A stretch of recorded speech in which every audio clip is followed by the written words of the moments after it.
Welcome, everybody, to the War and Peace Baseball Podcast. It is episode 90 for Friday, October 6th. I'm Alex Uwe, and I'm here today with Ray Estrada. What's up? Nothing much, man. Yep, just drinking in some postseason baseball. I wish it were better. You know, I can't really complain too much right now because it's just Yankees made it, but they're still struggling. So I don't know. Yeah, if Uwe sounds sad, that's because we're watching the Yankees game one where they're losing. Sorry, I'm not supposed to be like this, but it's hard.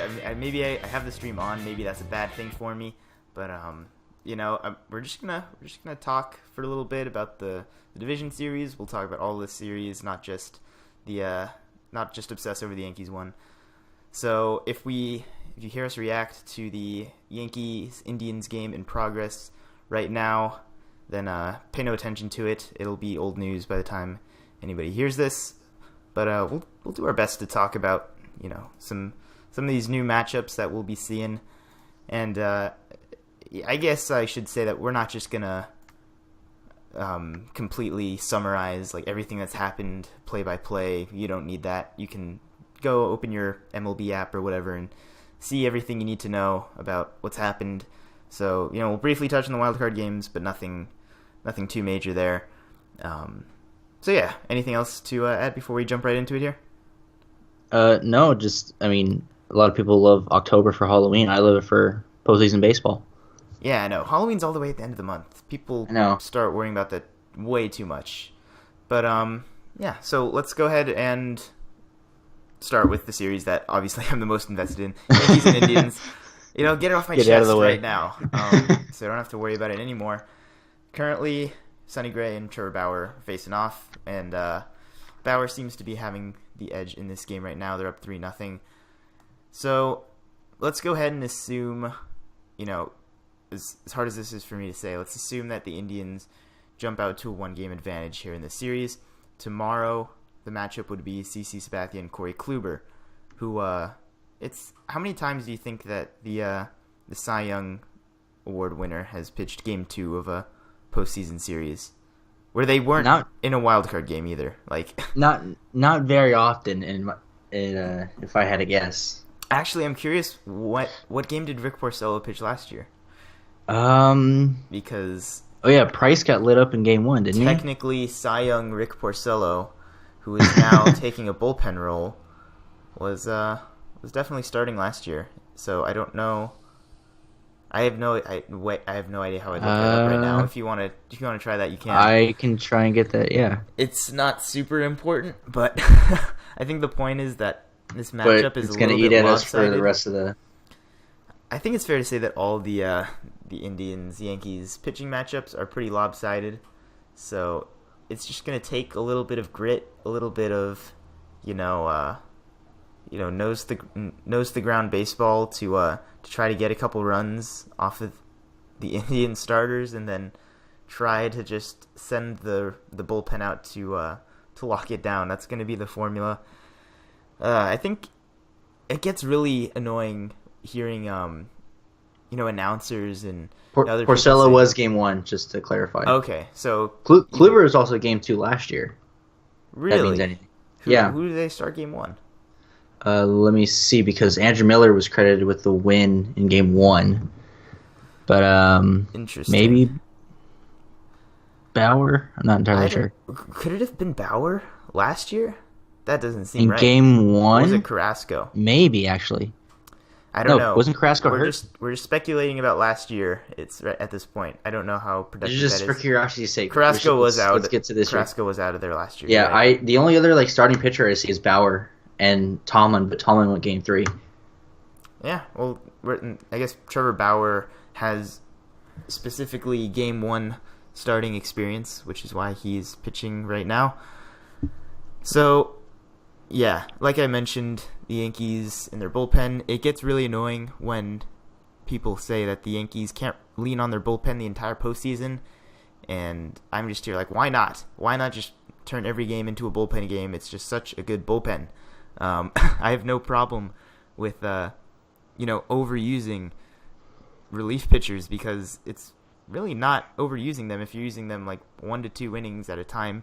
I mean, they're professionals. They do this throughout the course of the regular season. They pitch 2 to 3 days in a row with no issues. Like, there's a lot of concern for what the Yankees are going to do when their bullpen runs dry. It's not going to run dry unless there's, significant injuries or, other problems. Like, I don't think fatigue at this point in the season is going to hit too hard with pitchers that are throwing, 30 pitches per outing at most. So, I don't know. What do you think about the Yankees bullpen versus the Indian starters, basically?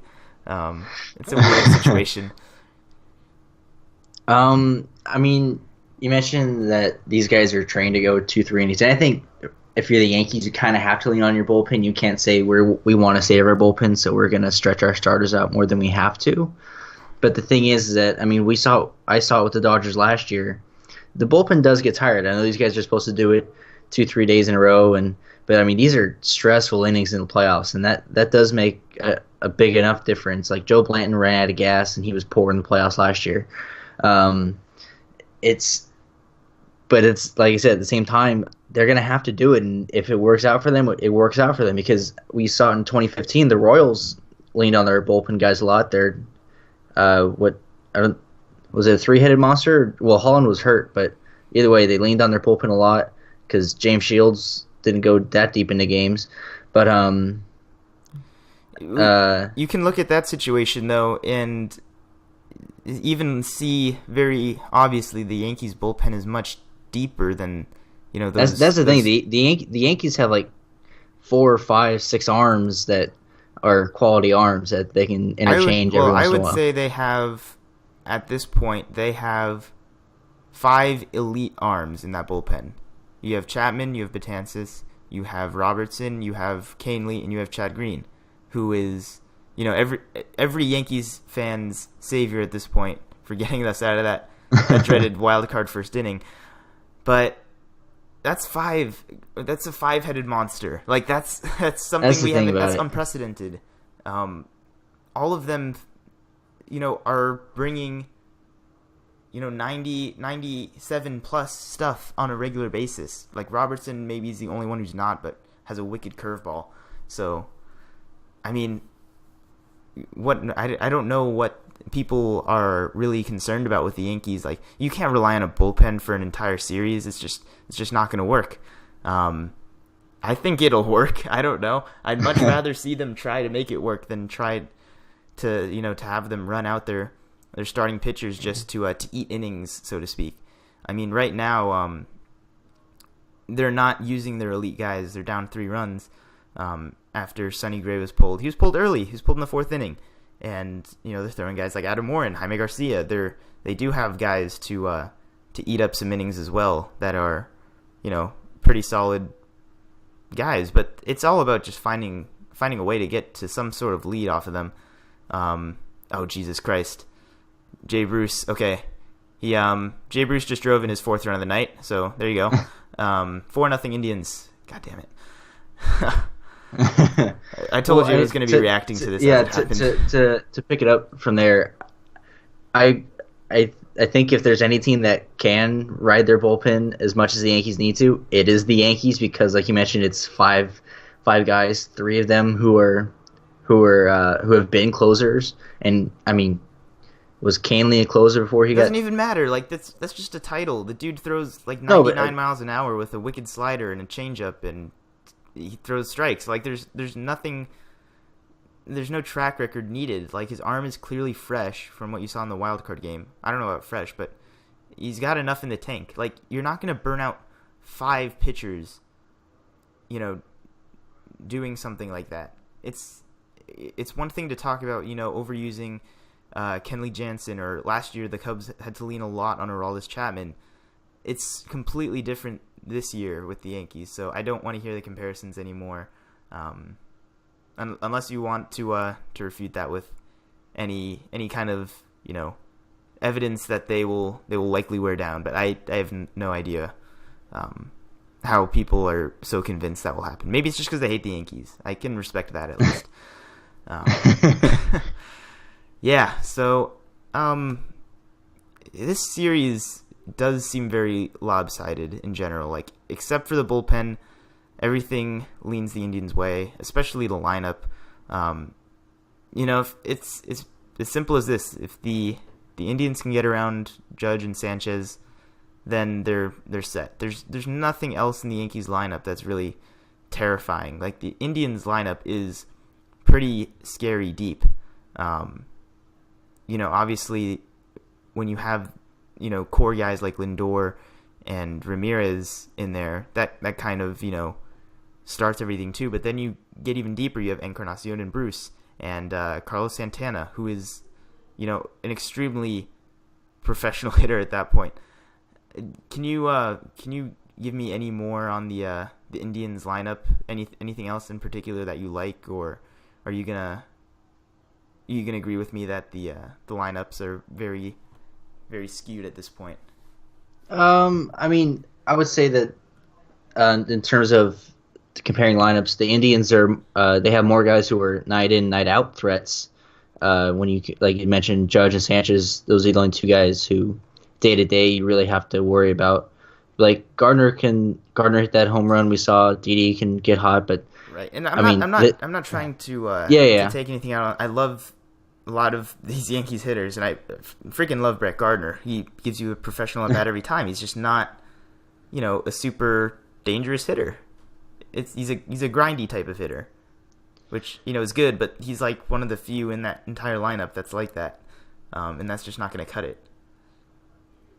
So okay, that's a very deep fly ball. Okay, it's fine. I caught it the warning track. Sorry.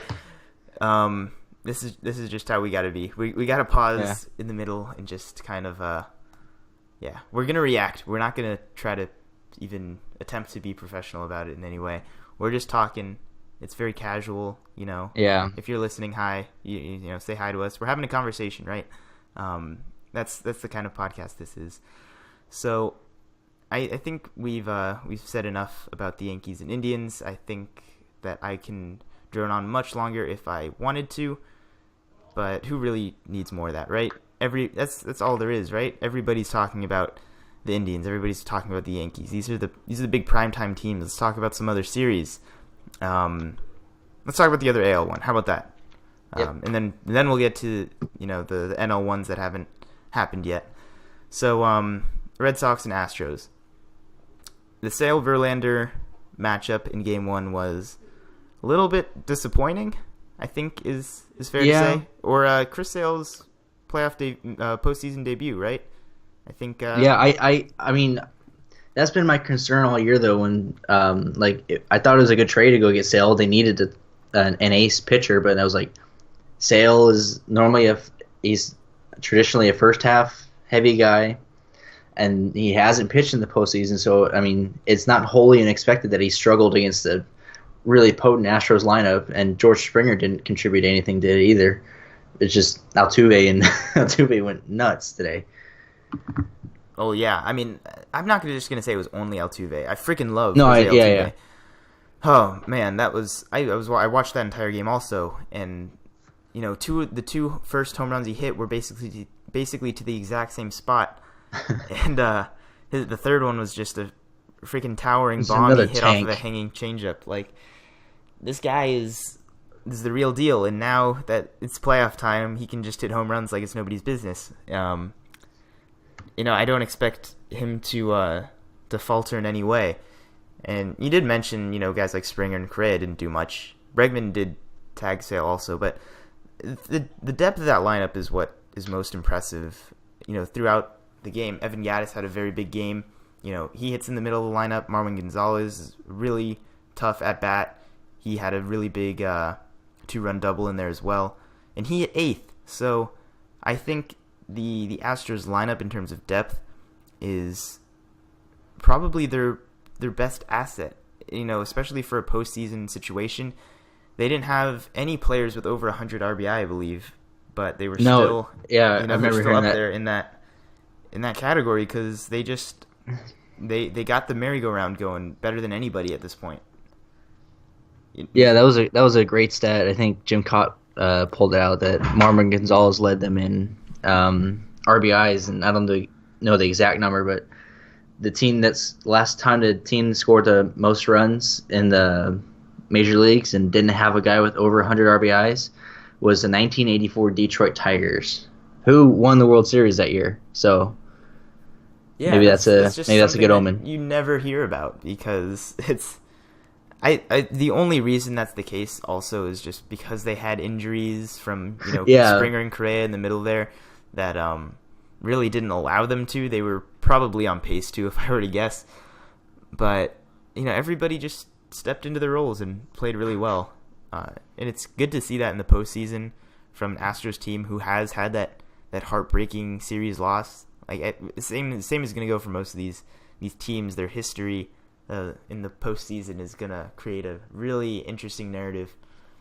The Red Sox are a little different though because they're they're a team that's won it multiple times recently. I mean, in the last decade. They won three. They won 3 times. They won 3 times this century.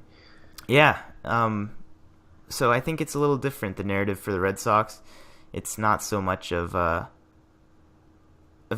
like first time testing new waters situation for them. They know how to operate this territory, but now they're doing it without David Ortiz. They're doing it when Dustin Pedroia is not the same player he used to be.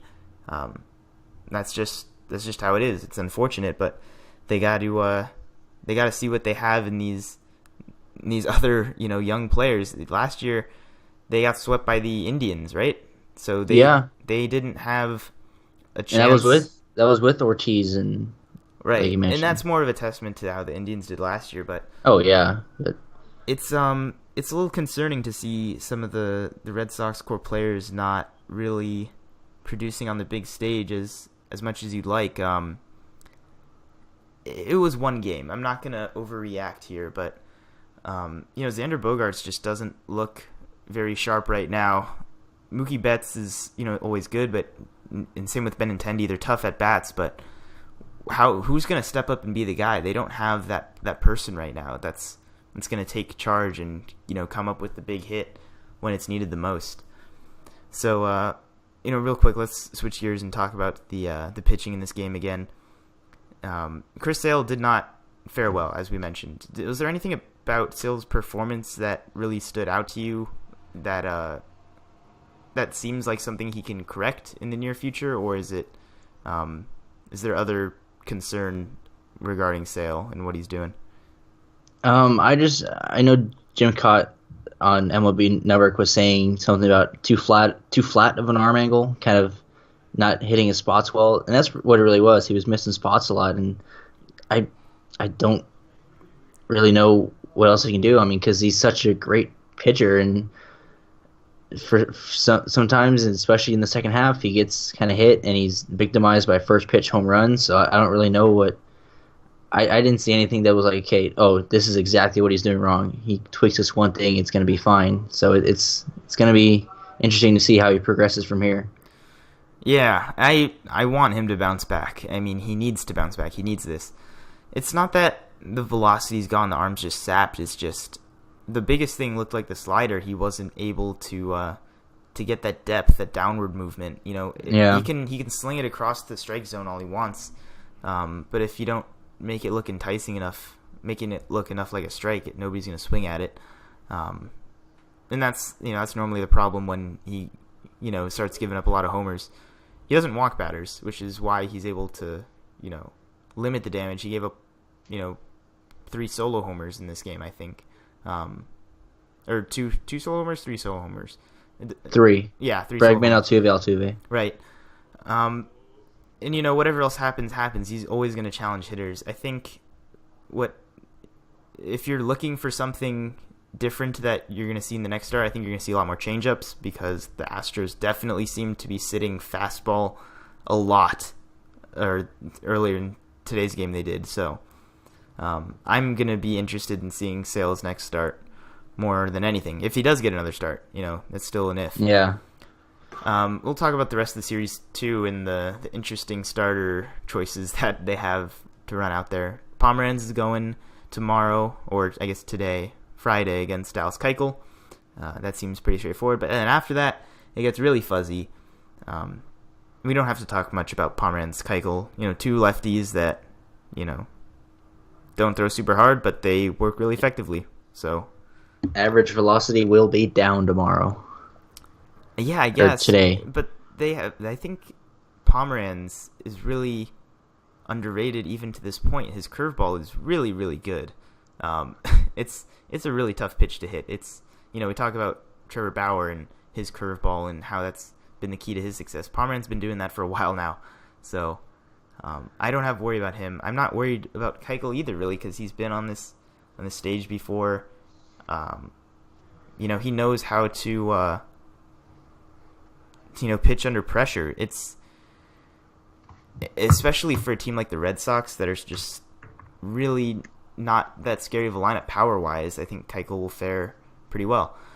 We'll see how that prediction ends up, though. Game 3 is where it gets interesting. Beyond there, most of it's uncertain. Doug Fister, though, is the Red Sox starter, and the Astros have a number of players who I would say are all definitively better than Doug Fister. They can go with McCullers, they can go with Charlie Morton, and they also have who's the other main starter that they use that they can throw out there? Brad Peacock. Yeah, Peacock. So really good options all around. The Red Sox opted to use Porcello, though, in a bullpen capacity, as well as Eduardo Rodriguez. Both of them are going to be used in bullpen roles this series. So I don't know what that's going to mean. Is Sale going to pitch on short rest, go Game 4? If they get there, it's probably what's going to end up happening. And, who do the Astros go with Game 3? Who do you like for Game 3 for the Astros? Are you saying on the Astros team or for that game? For Game 3, who do you like for that game? I think it favors the Astros because, like I said, Fister's been very inconsistent all year. He was the one who had that. Sorry, I did mean pitcher. Like, okay. Which pitcher do you like for the Astros? I think Charlie Morton's a very good option because he's not necessarily postseason experience, but just a veteran on the mound there. Peacock, I think you don't need to run out a youngster in Game 3. He's not really a youngster. He's kind of in the prime of his career. He's like emerging. I know. He's emerging for the first time as a starter. He's a new name, though. Yeah, he doesn't have the experience in the postseason. That's for sure. But yeah, I say it a lot. Stuff plays in the postseason. Brad Peacock can easily go four innings and strike out like 8 batters. If that's experience, the kind of stuff experience also counts though, because we thought Severino would dominate saying stuff plays, and you saw how that worked out. I guess that's fair. There are first game jitters out there, so it's all new. It's all new territory. Things that you can't really take into account with numbers. God. Aaron Judge struck out looking again. It's fine. I'm fine. All right. Let's talk about something else so I can take my mind off this.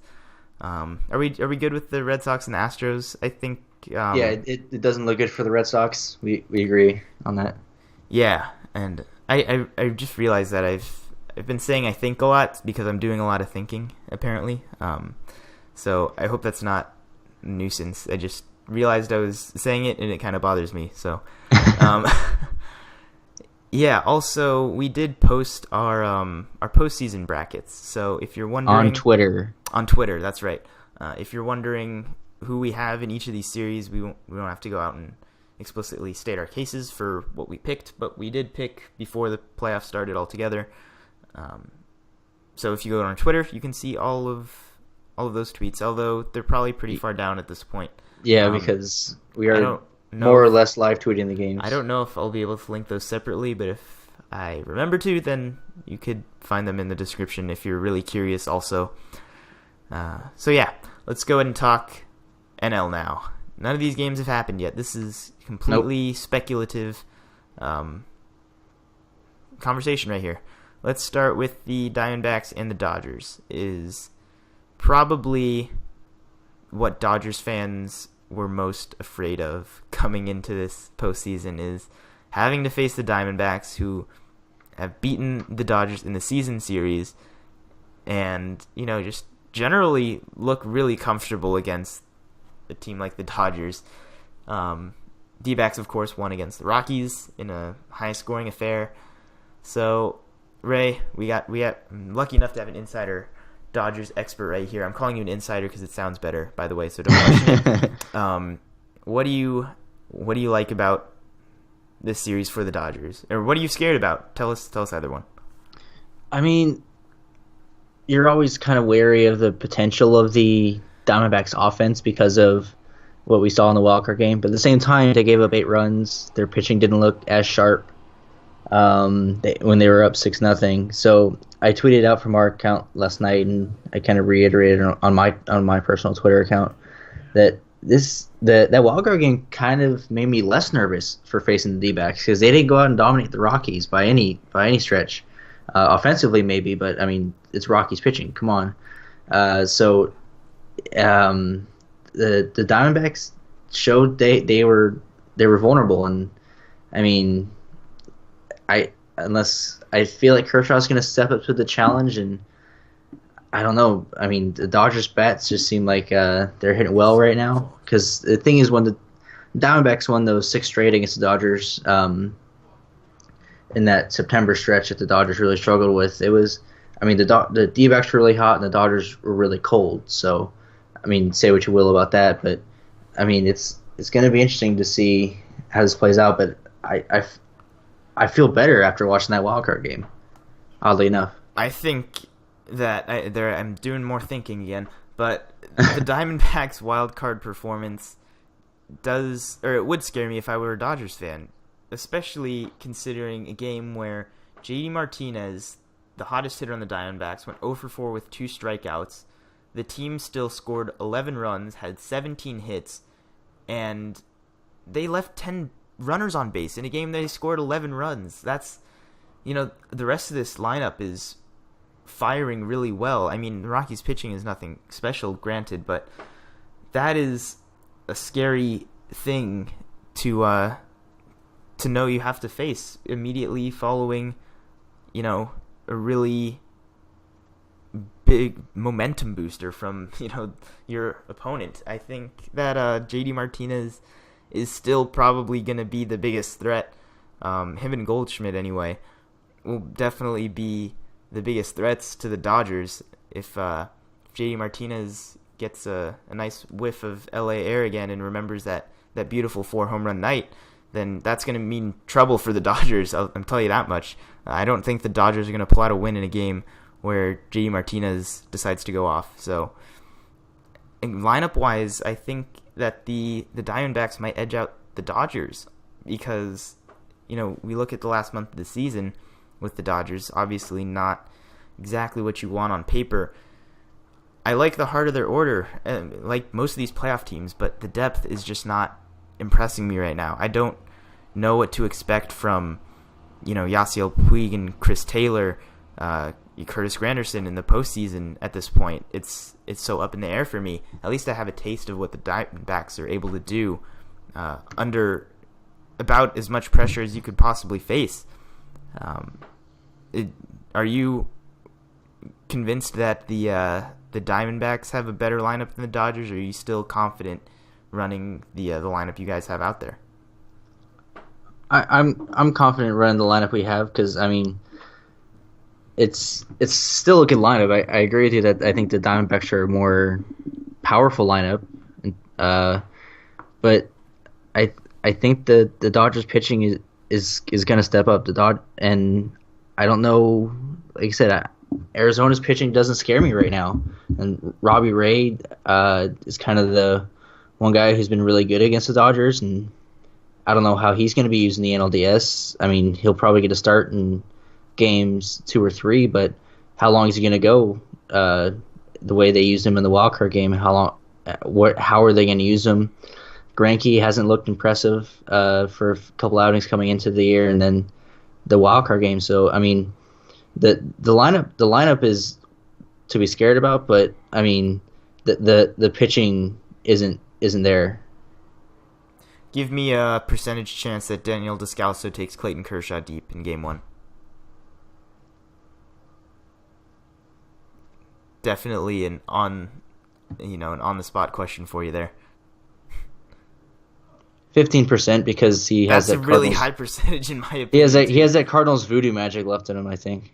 Is that what it is? All right. Well, I don't know. No Cardinals to be found this postseason. Nope. Thankfully, or Giants, I guess. And that's something to be happy about.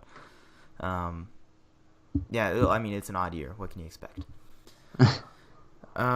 Let's talk matchups really quick. Pitching wise, Taijuan Walker's got game 1 for the Diamondbacks. They obviously used Greinke and Ray in that wild card game, so Walker is next in line there, I guess. And he's going up against Kershaw. No surprise there. They're not going bold like the Indians in throwing their ace in game 2, so I mean, there's no reason to. Rich Hill is going game 2 for the Dodgers, though, at home, and then Darvish and Alex Wood apparently are going games 3 and 4, which will be in Arizona. So, Alex Wood, there's some, speculation there whether or not he'd make the rotation. I guess he is definitively. Are there any other interesting roster decisions that you wanted to throw out there also, Ray?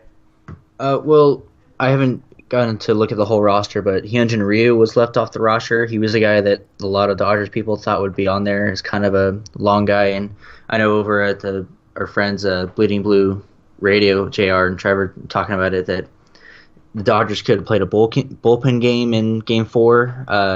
Like if they wanted to use Wood, kind of like it seems like the D-backs are using Robbie Ray to kind of come in and be a stopgap in games 1 through 3 and get a couple innings to start Game 4 and bring in Ryu and Maeda and such. But so the fact that he's going to be a straight starter is interesting, but it's not. I mean, it's not totally unexpected. I think Ryu was a bit of a surprise in terms of not having that kind of long guy in there. But other than that, that's kind of really the only big news I've heard out of the Dodgers roster. I think everybody would agree that Dodgers rotation has the edge in every way over the Diamondbacks. Although the Diamondbacks is nothing to shrug off either. After Walker, they could either go with Ray or Greinke on somewhat shortish rest. They didn't throw that much in that wild card game anyway. Or they could go with Zach Godley and then turn to their two aces, so to speak, Greinke and Ray, back for the home portion of that series. So I can see that happening too. I am really looking forward to this series, especially. It's an interdivision rivalry. It's not Giants Dodgers. It's not the classic rivalry, but especially lately, Diamondbacks Dodger games have had a little bit more heat behind them. So this one in particular has some special context. I'm gonna be watching this one closely. I'm gonna be watching all these closely, to be honest. I'm just gonna be watching a ton of baseball, I guess, is my life for the next month. It will be intense, and I will be in Uwe's shoes come tomorrow night. Yeah, I've already survived probably the most nerve-wracking game of the postseason for me in that wild card game. So now everything else is kind of is child's play compared to that. All right, one more series we'll talk about, and it might be one of the more slept-on series of all these division series. Nobody wants to talk about the Cubs and the Nationals. The Cubs, coming off their championship last year, obviously have been slept on pretty much all season because they got off to a poor start. They did win the division. I don't know if you noticed that. I don't know if you noticed that Chris Bryant is among the league leaders in WAR yet again, and Anthony Rizzo turned out almost identical numbers to last year. Their defense is still, pretty above average. They have a lot of the same pitchers.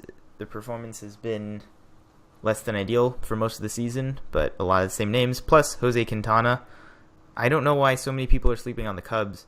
I personally have them getting out of this division against the Nationals, who are also one of the few powerhouse teams in all of baseball.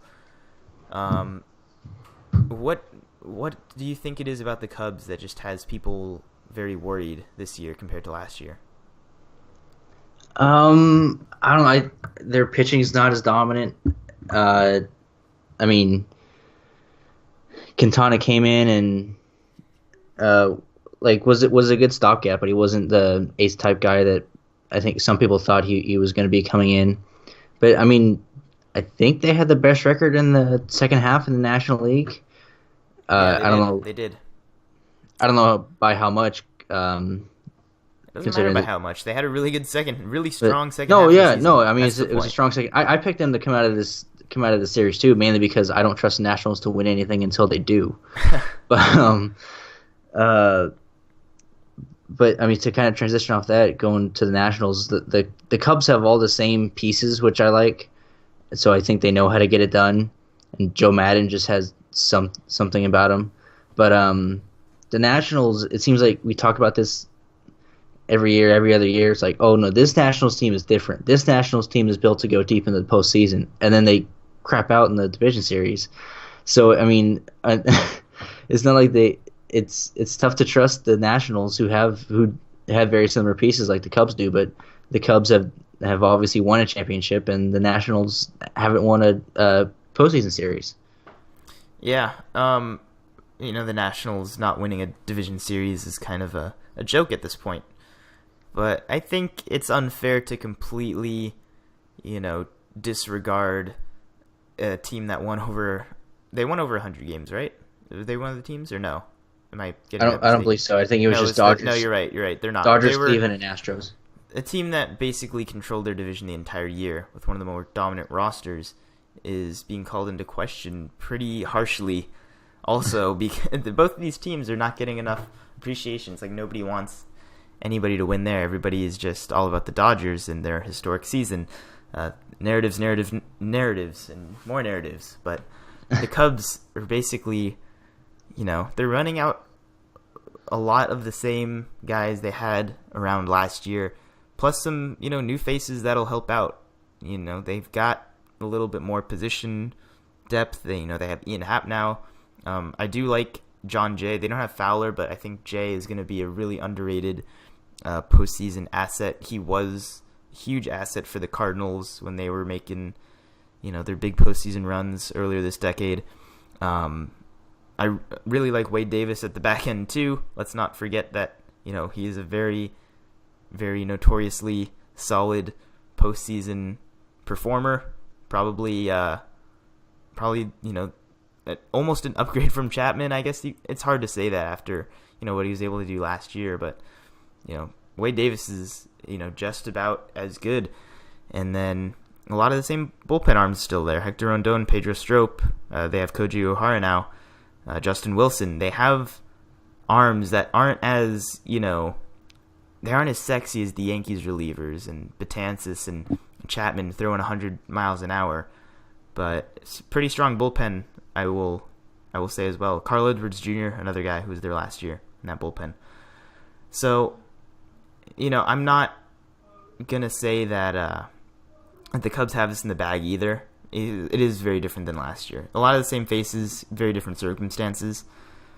But, I like the Cubs' mojo still. I do think they're gonna remind people about how they felt last year. Do you feel similar? Do you feel like there's going to be a little bit of Cubs fever hitting people tomorrow when they see them back in the postseason? I think that's definitely going to be the case. Say it all you want, you can't really past stuff doesn't matter. It can lift you up or it can hurt you because the Cubs have those positive feelings. All right, we're back, we made it. Yeah, we had a rough first half, we closed well, and we know what we did last year and just do it again this year. And then the Nationals, I know they tried to put it behind them, but like I said, they haven't won a postseason series. It's hard to say, especially when you get close to hey, this is going to be our first one ever, essentially, back in Washington. But it's the mental side, I think, favors the Cubs in terms of just how the teams will feel going in.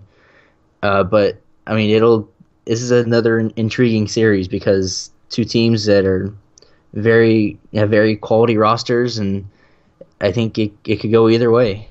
Yeah, 3 years in a row for the Cubs making the postseason after, one of the most impressive droughts in history. So, I'm very excited about that. Let's talk matchups with this series as well.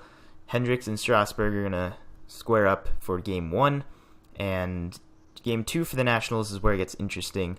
Max Scherzer is still not confirmed to pitch Game 2 or Game 3 or at all. They're going to evaluate him based on his next side bullpen session. But I knew as soon as it happened.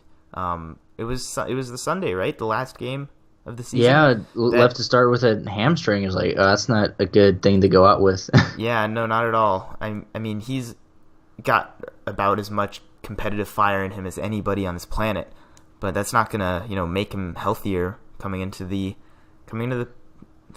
playoff start where they're going into a division series that they've never won before. So they need a healthy Scherzer, and that's going to be key for them. If not, it's going to be Gio Gonzalez, who's also been really good. And the Cubs are going to run out Lester, and then Quintana and Arrieta going fourth at home for them. So a little bit strange ordering for the Cubs, but if you think about it, it makes sense. You've got the right guys going free at home.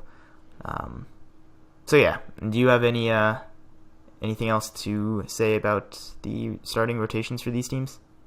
No, not really. I think if you're a Nationals fan concerned, it sounds like Scherzer's going to pitch either Game 2 or 3. It just depends on if he needs that extra day. Because between Games 2 and 3, he'll have the extra day of rest regardless. Mm-hmm. So he'll get an extra 2 days compared to Game 2 if he goes 3.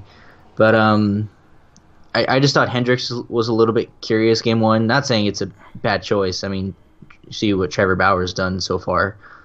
But, Hendricks last year was an easy Game 1 pick, but I would think Lester is tough as it has been at times this year for him. I think he's your playoff guy. Although Hendricks was very good in the playoffs last year, so yeah. He's got Game 1 experience. Yeah, it certainly wasn't the pick I was expecting to see when it said Hendricks tabbed for Game 1 for the Cubs. Yeah, I wonder, it gets very tricky strategy-wise with wild card games for the most part, but neither of these teams had to deal with anything wild card related. But I wonder if there is something to, I'm not saying Hendricks is their weakest pitcher. He's probably been their hottest pitcher lately, but why not throw your better pitchers against the other team's 3 or 4s if you don't have anybody that can match up against Steven Strasburg? Throw out a soft thrower like Kyle Hendricks, see what happens, and then use your best guys against the other team's not so good guys. So I don't know if there's any strategy planning that was involved in that decision. It's hard to say. I'm sure every possible scenario has been thought out by. Yeah, I think clubs. I think it sure is, and I think it's good to get Quintana started home because that's where he's most familiar at this point. He's certainly not too familiar with Washington, playing in the National League, in the American League his whole career. But that's why you saw in the Dodgers series, Hill's going second because he is a much better pitcher at home compared to on the road. So it's kind of things like that that probably went into that decision. Yeah. So I think that's all the series. We did 4 series in our podcast. 4 series. We did it. Was there anything else that we glossed over that you wanted to mention about any of these series before we wrapped up our podcast that popped into your head at any point? Or you? No, I think we hit kind of all the major points. Oh, I do want to mention, though, with the Red Sox, Eduardo Nunez left the game in the very first at-bat for him. He was hitting second against Verlander and the Astros. He had good career numbers against Verlander, so he was DHing.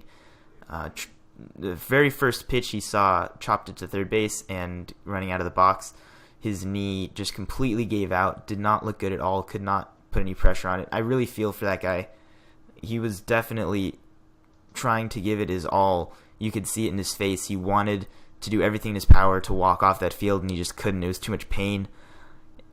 That's really not a good sign. Hopefully it doesn't have too many implications for next season. Hopefully he heals up. But he's definitely not playing again this postseason. That's an important player that they don't have. Chris Young has already replaced him on the Red Sox roster. Yeah, that's good that they can do that actually. But it's replace him on the roster in the season or in the series. I'm surprised Chris Young wasn't already on the roster. He's a lefty killer. That's a little bit interesting. So, yeah, that was another note that I wanted to throw out there. Get better, Eduardo. Definitely one of the toughest competitors out there based on seeing him push through injury. It's one of the toughest things to watch is somebody get injured like that. So on that depressing note, we will wrap up our podcast. The Indians still hold a 4-0 lead over the Yankees, and our former beloved Andrew Miller is now shutting us down very brutally. I feel very conflicted watching that. If only he could have joined the Super Pen, it would have just been perfect. But alas, the Yankees do not look like they're in good shape for this game 1. So that is it for our podcast. Thank you everybody for joining us. As always, we really want to hear all of your feedback, anything that you want to share with us about the postseason, about anything else. You can do so by tweeting us at WPB_podcast. We are actually tweeting quite a bit, like with these postseason games going on that we're watching. So, if you're a very active Twitter user, we're tweeting a lot more than usual. Yeah. I don't know if that... If you're interested in catcher analysis, I'm your guy. Yeah, we're just tweeting anything that pops into our heads, all of us. So, if you want to chat with us there, we'd be more than happy to. You can also check us out on our Facebook page. The link to that is going to be in the description, as well as our website, which has all our podcasts and some articles. More new articles will be coming out as the postseason cools down a little bit. Right now we're watching a lot of baseball and we're talking a lot of baseball. So in the off season we'll get back into the group. And we're writing a lot for school, so turning out more articles. Yeah, we're still in school, so we'll take our time with the writing if that's okay. Did I mention all of the did I plug all the things I needed to do? I kind of lost my train of thought there. Am I good? I think you did, yeah. Okay. Well, that's good to hear. So, yeah, like I mentioned before, we are going to be turning out a lot of these types of just casual conversation podcasts throughout the postseason. I will do one for the Championship Series and the World Series. So be on the lookout for that as well. All right. That is finally it. Thank you again, as always, Ray. Peace.